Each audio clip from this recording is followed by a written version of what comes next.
Hey everybody, we're going to take a look at a couple of fuel sending units now. I have what I believe to be an OEM sending unit and an aftermarket sending unit.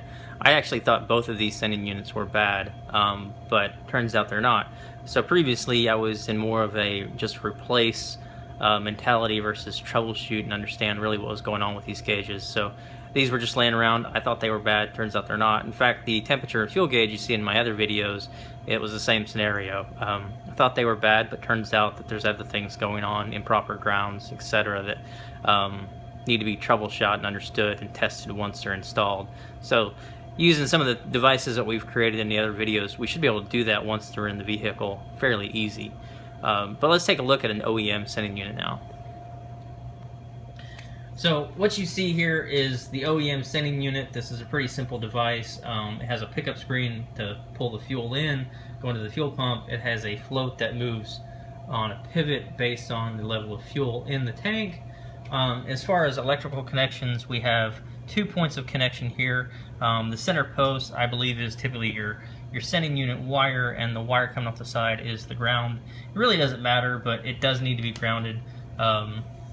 So the way this works, the electrical circuit that we're looking at is the center post comes through the top of the unit, runs over and is attached to where this wire winding starts. There's a point of contact on here where that is all tied together. The wire winding wraps around this board, and that basically creates this variable resistance that we read as the float arm moves up and down, and that point of contact changes on the wire windings.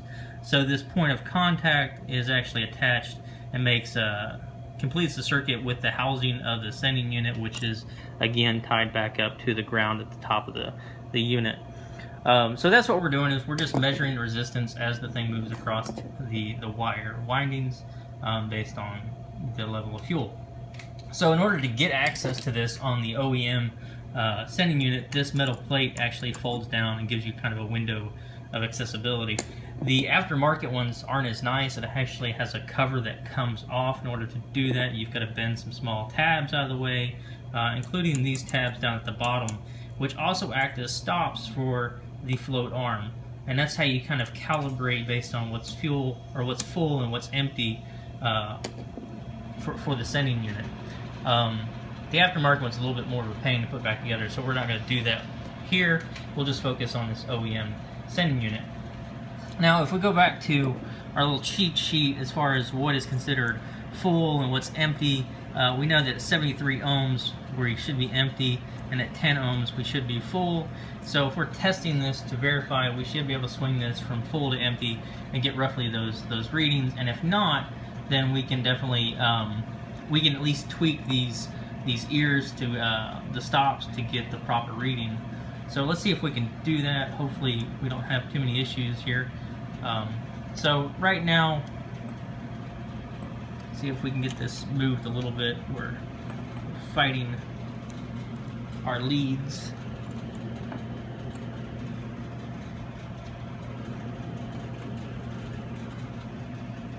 Okay, hopefully we get that in a good spot now so that we're not going to fight it.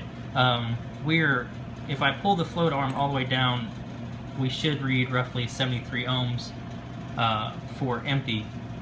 So keep in mind, I'm doing this in a horizontal surface, so I do have some weights and things that are kind of affecting the contact point. But anyhow, we're all the way down in an empty position, and you can see that we're reading roughly 72.3 or 0.6 ohms. And I've already adjusted these stops, so that's why we're so close. But again, you can tweak those just by moving them a little bit or bending them. If we go ahead and swing the float arm upwards, we should start seeing our ohms drop.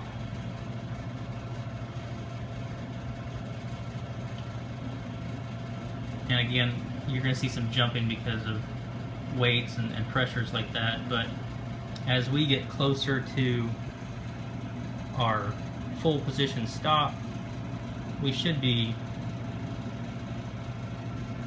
Let's see if I can hold this in place and do it.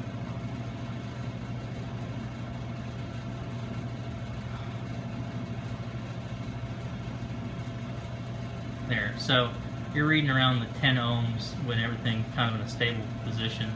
I'm actually a little bit away from the stop, so I think if I could move it without weights shifting too much, we should be even closer. So there you go. That's kind of how that works. Pretty simple to do. Again, now that we know this is actually a functional sending unit, reads the right ohms, we can install everything and make sure the wires are all good and make sure everything's reading properly at that point. But that's what everything looks like. Let's take a quick glance at the aftermarket sending unit. This is kind of what it looks like. Again, float and pickup tube. You'll see that this is the metal plate I was talking about. These 3 tabs and your 2 stops have to be flexed out of the way in order to get this off. The thin metal piece that actually makes the contact with the wire windings comes out with it with a spring, so it's kind of a pain to get it all back together. Don't lose your spring. It does have a small window here that you can actually see what's going on. If I actually rotate the float up, you should see that copper contact. There it is. Move past the window. There we go. So everything else is basically the same. We're going to go ahead and go to another video and hopefully take one of these, mock it up so that you can see an actual gauge move as the sending unit moves and make sure everything's calibrated.